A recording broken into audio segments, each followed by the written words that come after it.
Have you ever imagined restoring a pair of glasses? What if you happen to have one, and over time it got cracked, wrapped, and the edge started peeling? That's when I decided to give it a try, even though I knew the result might not be perfect. And you know what? After the project, I realized something important. If the pattern isn't right from the beginning, a good result is almost impossible. So today, I want to share what I learned from all the failed patterns for those who love leather craft like I do. By the way, the full version of the glasses restoration video is already up on YouTube. Please feel free to check it out. So at first, I made a half-set template.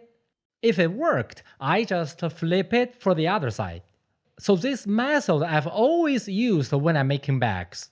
At the time, I didn't think there was anything wrong with this approach. I even felt confident enough to leave extra margin on the half pattern, planning to trim the edges at the end. I tested with a piece of blue Kangaroo leather.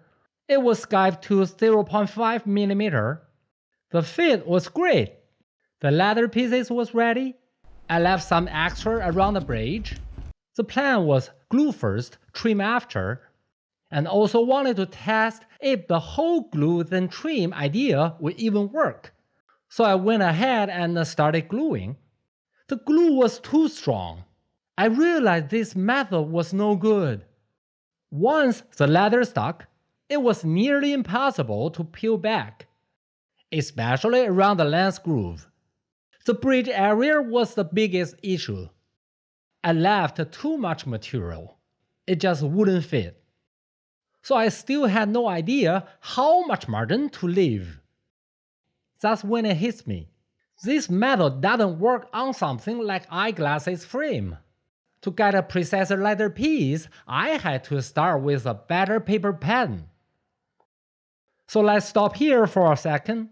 In most cases, it's totally normal to start with a half pattern, mirror it to make a full one. But in this project, the leather's elasticity and the tight space at the bridge meant I couldn't rely on trimming after gluing. Also, I realized that using a pen wasn't precise enough. So I went back to make a more professional version of the paper pattern. This time, I pressed the tape onto the frame. To be honest, I felt kinda proud at first. Then treat the edge with a blade. The lines were cleaner, the edges sharper. It finally looked like I knew what I was doing. After peeling each piece off, I stuck them onto cardboard to form a full pattern. But problems showed up fast. The frame was three-dimensional, so I was cutting with my finger underneath as a support. So the cuts came out fuzzy. You know what? The worst is, I sliced it through each part completely, peeled them off one by one, and reassembled them on the cardboard. But when I looked again, all the angles were twisted. The whole pattern was wrapped. Then it hit me. How about I just twist straight onto the leather? So I flipped to the frame face down and drew the outline, added the crack margin using the ruler, quick and clean. This method felt amazing. Gluing it on went really well, edges lined up perfectly. Finally, I thought, this is it, almost done. The last step was putting the lenses back in. I thought it would be simple, just to press it in. But when I tried, nothing happened. The more I pressed, the less it made sense. The thickness had been checked. It should have worked. So I clenched my teeth, added a little force, the leather cracked. At that time, I refused to accept it, but I had to admit it. This method wouldn't work for me. And then it hits me again. The once tearing the leather off is useless.